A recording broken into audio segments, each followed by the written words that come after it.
Hello, നമുക്കിന്നൊരു 3 tyre wedding cake ചെയ്യാനുണ്ട് കേട്ടോ. 2 kg വൈറ്റ് ഫോറസ്റ്റ് ആണ് നമ്മൾ ചെയ്തേക്കുന്നത്. അപ്പോൾ ഈ ഒരു ഡിസൈന് കസ്റ്റമർ പറഞ്ഞ മോഡലാണ് കേട്ടോ ചെയ്തേക്കുന്നത്. അപ്പോൾ നമ്മൾ ആദ്യം കേക്ക് വാനില സ്പഞ്ച് ബേക്ക് ചെയ്തെടുത്തു. എന്നിട്ട് പിന്നെ വൈറ്റ് ഫോറസ്റ്റിൽ സെറ്റ് ചെയ്തെടുക്കുകയാണ് ചെയ്യുന്നത് കേട്ടോ. അപ്പോൾ എങ്ങനെയാണ് ചെയ്യുന്നതെന്നൊക്കെ ഞാൻ ഡീറ്റെയിൽ ആയിട്ട് കാര്യങ്ങൾ പറഞ്ഞു തരാം. ആദ്യം നമ്മൾ സ്പഞ്ച് ബേക്ക് ചെയ്തെടുത്തതിന് ശേഷം സെറ്റ് ചെയ്ത് കൊടുക്കുകയാണ്.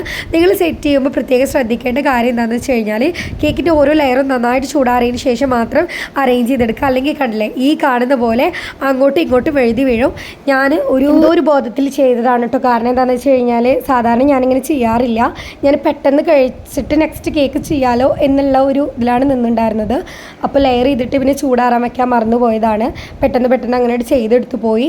അപ്പോൾ എനിക്ക് പ്രത്യേകിച്ച് പ്രശ്നം വല്ലാണ്ട് ഉണ്ടായില്ല. കാരണം എനിക്ക് ഓൾറെഡി ഇങ്ങനെ ചെയ്തിട്ടുള്ള ഒരു എക്സ്പീരിയൻസ് ഉള്ളതുകൊണ്ട് പ്രശ്നം ഉണ്ടായില്ല. പക്ഷേ സ്റ്റാർട്ടിങ് ചെയ്യുന്ന ആളുകൾക്കൊക്കെ ഇങ്ങനെ എഴുതി പോകുന്നത് കണ്ടാൽ അവർ പാനിക്കാവും. അപ്പോൾ കൂടുതൽ അതിൻ്റെ മേലെ വെച്ച് ക്രീം വെച്ചിട്ട് തേച്ചിട്ട് കൊളാക്കരുത്. നിങ്ങൾ എന്താ ചെയ്യേണ്ടത് വെച്ച് കഴിഞ്ഞാൽ നൈഫ് വെച്ചിട്ട് ജസ്റ്റ് ഒന്ന് കറക്റ്റ് പൊസിഷനിലാക്കി കൊടുക്കുക.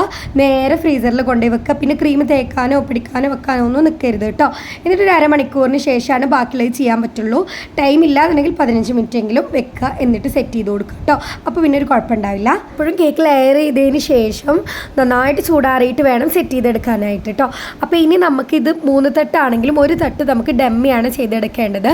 അപ്പോൾ ഡമ്മിയുമ്പോൾ ഞാൻ ഇപ്രാവശ്യം ക്ലിംഗ് റാപ്പ് ചെയ്തിട്ടില്ല കേട്ടോ. ക്ലിംഗ് റാപ്പ് ചെയ്യാണ്ടാണ് ഞാൻ എന്ത് ചെയ്യുന്നത്, ക്രീം തേച്ച് കൊടുക്കുന്നത്. ക്രീം ഞാൻ ഓൾറെഡി നേരത്തെ ക്രീം കോട്ടിങ് ചെയ്തതിൽ കുറച്ച് ക്രീം ബാക്കി ഉണ്ടായിരുന്നു. ആ ക്രീമാണ് ഫസ്റ്റ് കോട്ടിംഗ് ആയിട്ട് ചെയ്ത് കൊടുക്കുന്നത്.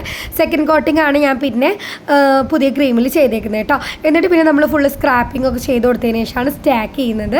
സ്റ്റാക്ക് ചെയ്യുമ്പോൾ ഇതുപോലെ നമ്മൾ ആദ്യം നൈഫ് അടിയിലോട്ട് വെക്കുക.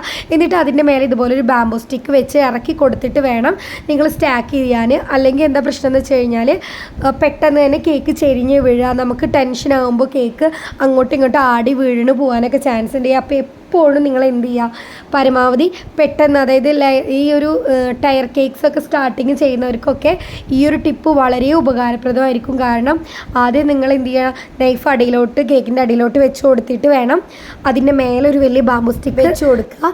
എന്നിട്ട് നിങ്ങൾ എന്ത് ചെയ്യുക, പതിയെ കേക്ക് ആ ഒരു സ്റ്റാൻഡിൽ നിന്ന് എടുത്തിട്ട് ടയർ ചെയ്ത് കൊടുക്കുക കേട്ടോ. അങ്ങനെ ടയർ ചെയ്യുമ്പോൾ നിങ്ങൾക്ക് ഒരു ടെൻഷനും വേണ്ട. സിമ്പിളായിട്ട് നിങ്ങൾക്ക് ടയർ ചെയ്യാനായിട്ട് പറ്റും.